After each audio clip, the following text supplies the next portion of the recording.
வணக்கம் மக்களே, வணக்கம். மீண்டும் அனைவரை சந்திப்பதில் மிக்க மகிழ்ச்சி. இந்த வீடியோவில் என்ன விடயம் சம்பந்தமா பார்க்க போறோம்னு சொன்னா, அண்மையில் கௌரவ பாராளுமன்ற உறுப்பினரும் டாக்டருமாக இருக்கிற அர்ச்சுனா ராமநாதன் அவர்கள் இந்த மாகாண சபை தேர்தலில் தன்னுடைய தேர்தல் அறிக்கைகளை அல்லது தேர்தல் கொள்கைகளை வெளியிட்டுக் கொண்டிருக்கிறாரு. இதுல மக்களாகிய அல்லது அடித்தட்டு மக்களாகிய எங்களுடைய வடபகுதியில் வாழ்கின்ற மக்கள் இது சம்பந்தமா என்ன நினைக்கிறார்கள், அது மட்டுமில்ல அவர்களுக்கு இது சரியான முறையில சாத்தியக்கூறாகுமா அப்படின்றத நிறைய பேருக்கு இது ஒரு சந்தேகமா இருக்கு. சரி, இது சம்பந்தமா தான் இந்த வீடியோல முற்றுமுழுதா பார்க்க போறோம். அதுக்கு முன்பதாக டாக்டர் ராமநாதன் அர்ச்சுனாவுடைய ஆதரவாளர்கள் இந்த வீடியோ பிடிச்சிருந்தா லைக் பண்ணுங்க, பிடிக்கல என்று சொன்னா அன்லைக் பண்ணி விடுங்க. சரி, நான் உங்க தோழன் ரதன். வீடியோக்குள்ள போலாம். டாக்டரும் கௌரவ பாராளுமன்ற உறுப்பினராக இருக்கிற ராமநாதன் அர்ச்சுனா அவர்கள் தொடர்ச்சியாக இந்த எங்களுடைய வடமாகாண சபை அதனுடைய முதலமைச்சராக தான் வந்தால் என்னென்ன விடயங்களை செய்வேன் அப்படின்றத திட்ட தெளிவாக மக்களுக்கு ஒவ்வொரு வீடியோவாக தன்னுடைய சமூக வலைத்தளத்தில் பகிர்ந்து கொண்டிருக்கிறாரு. நிறைய விளக்கங்கள், அதுல என்னென்ன லாபம் இருக்கிறது, என்ன நஷ்டம் இருக்கிறது, அது இப்ப சுகாதாரத்துறையாக இருக்கின்ற பொழுது சுகாதாரத்துறையில இருக்கின்ற பிரச்சனைகள் எல்லாவற்றையும் திட்ட தெளிவாக டாக்டர் ராமநாதன் அர்ச்சுனா அவர்கள் பொது வழியில சொல்றாரு. அதே மாதிரி இன்றைக்கு பாத்தீங்கன்னு சொன்னா இந்த வடபகுதியில இருக்கின்ற வேலை இல்லாத பட்டதாரிகள் இவர்கள் சம்பந்தமான விஷயங்களை டாக்டர் தெளிவா சொல்றாரு. ஆனா இத யாருமே, இது ஆளுந்தரப்பும் சரி எதிர்த்தரப்பும் சரி அல்லது வேற எந்த ஒரு அரசியல் கட்சிகளும் சரி, யாருமே பாத்தீங்கன்னா இந்த விஷயத்த திட்ட தெளிவாக இதுவரைக்கும் இப்படி டாக்டர் ராமநாதன் அர்ச்சுனா அவர்கள் சொல்ற மாதிரி விளக்கமாக இதுதான் செய்வேன் இதுதான் செய்ய மாட்டேன் அப்படின்றத யாருமே சொன்னதில்லை. அப்படின்றது மிகப்பெரிய ஒரு வரப்பிரசாதம் எங்களுடைய தமிழ் மக்களுக்கு. என்ன சொன்னா, ஓகே, டாக்டர் ராமநாதன் அர்ச்சுனாவுக்கு நாங்கள் வாக்களிச்சோம்னு சொன்னா சுகாதாரத்துறையில இதுதான் நடக்கும், அல்லது ஒரு தொழில்துறையில இதுதான் நடக்கும், விலை இல்லாத பட்டதாரிகளாக இதுதான் நடக்கும் அப்படின்ற தெளிவான விளக்கத்தை டாக்டர் ராமநாதன் அர்ச்சுனா அவர்கள் திட்ட தெளிவாக சொல்லிக் கொண்டிருக்கிறார்.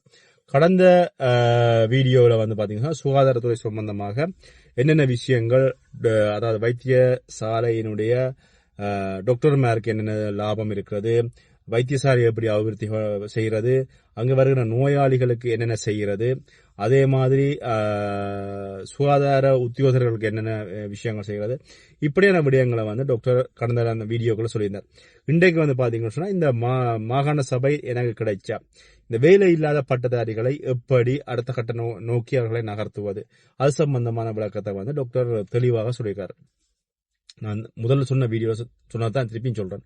ஒரு அரசியல்வாதி என்பதை தாண்டி ஒரு தலைவன் தனக்கான கொள்கைகளை சரியான முறையில பொதுமக்களிடம் கொண்டு போய் சேர்க்க வேண்டிய கடப்பாடு இருக்கிறது. அந்த தலைவன் தன்னுடைய கொள்கைகளை பொதுமக்களிடம் கொண்டு போய் சேர்க்கின்ற பொழுது பொதுமக்கள் அதை ஏற்றுக்கொள்வார்கள், ஏற்றுக்கொள்ள மாட்டார்கள்.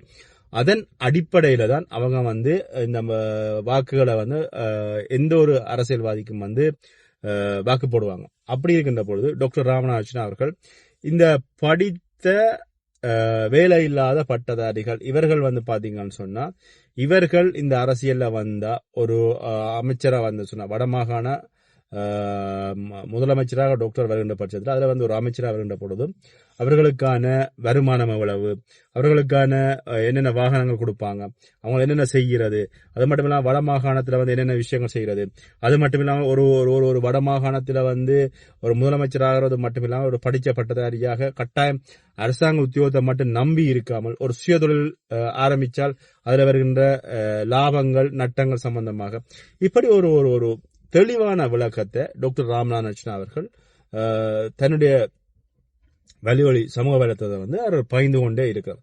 அவ்வளவுக்கு பாத்தீங்கன்னு சொன்னா ஒரு தூர நோக்கு சிந்தனையோடு டாக்டர் ராமநாதன் அர்ச்சுனா அவர்கள் பயணிக்கிறார். அப்படின்ற பொழுது இது யாருக்கு லாபம் அப்படின்னு சொல்லி பாத்தீங்கன்னு சொன்னா, அடித்தட்டு மக்கள், பாதிக்கப்படுற மக்களுக்கு இது சரியான ஒரு லாபமான திட்டமாக நான் பாக்குறேன். ஏன்னு சொன்னா அவ்வளவுக்கு டாக்டர் ராமநாதன் அர்ச்சுனா அவர்கள் அடித்தட்டு மக்கள் என்றைக்குமே அவருடைய பார்வையில அவர்கள் மேல வரணும்.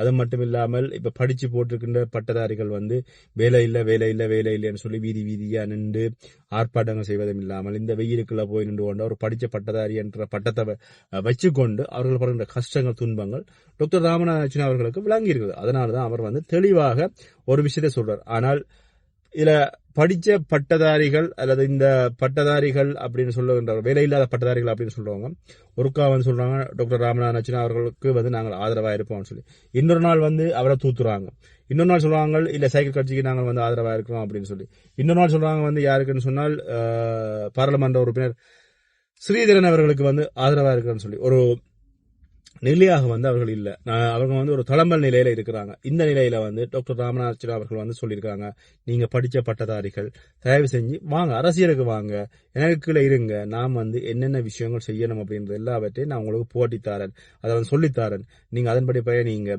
3 லட்சம் ரூபாய் உங்களுக்கு மாத வருமானம், அதுக்கப்புறமா நீங்க அரசியலுக்குள்ள வாங்க, அரசியலுக்கு வந்து எங்களுடைய தமிழ் மக்களுக்கு நல்ல செய்யுங்க அப்படின்ற விஷயத்தை எல்லாமே வந்து டாக்டர் ராமநாதன் அவர்கள் இன்றைய அந்த பகிர்வில் வந்து பகிர்ந்தார். ஆனால் இதை கேட்டு வேலையில்லாத பட்டதாரிகள் வருவார்களா அப்படின்றது வந்து கேள்விக்குறி, அதை வந்து ஞாபகம் வச்சுக்கணும். ஆனா கேள்விக்குறி என்றதை தாண்டி இந்த படிச்ச பட்டதாரிகள் கட்டாயம் எங்களுக்கு அரசாங்க உத்தியோகம் தான் கிடைக்கணும், நாங்கள் அரசாங்க உத்தியோகம் கிடைச்சா மட்டும்தான் செய்வோம், வேற எந்த தொழிலும் செய்ய மாட்டோம், தனியார் துறைக்கு போக மாட்டோம், அதாவது தனியார் துறையில வந்து நாங்கள் சாதிக்க மாட்டோம், அதாவது சொந்தமாக தொழில் துவங்க மாட்டோம். இப்படி இருக்கின்ற பொழுது டாக்டர் ராமநாதன் அவர்கள் சொல்கின்ற விஷயம் என்னன்னு சொன்னா, நீங்க வந்து ஒரு தனியாக வந்து தொழில் துவங்குங்க, அல்லது வந்து அரசியலுக்கு வாங்க, அல்லது வந்து வேற தனியார் துறையில வந்து பயணிங்க, அரசாங்க துறையை மட்டும் நம்பி இருக்காதீங்க. நீங்கள் அரசாங்க துறையை மட்டும் நம்பி இருக்கின்ற பட்சத்தில் வந்து உங்களுடைய வாழ்க்கை வந்து கேள்விக்குறியாகும் அப்படின்ற விஷயத்தை தெளிவாக சொல்லியிருக்காரு. இதை படித்தவர்களாக இருக்கின்ற பட்சத்தில் அதை புரிஞ்சு கொள்வார்கள், புரிஞ்சு கொள்ளாத பட்சத்தில் வந்து யாருமே எதுவுமே செய்ய முடியாது. ஏன்னு சொன்னா டாக்டர் ராமநாதன் அவர்களுடைய தூர நோக்கு பார்வையில வந்து யாருமே, அதாவது வடபகுதியில் இருக்கின்ற படித்த பட்டதாரிகள் யாருமே வந்து வேலை இல்லாமல் இருக்கணும் அப்படின்றது வந்து அவருடைய தூர நோக்கு சிந்தனையா இருக்குது.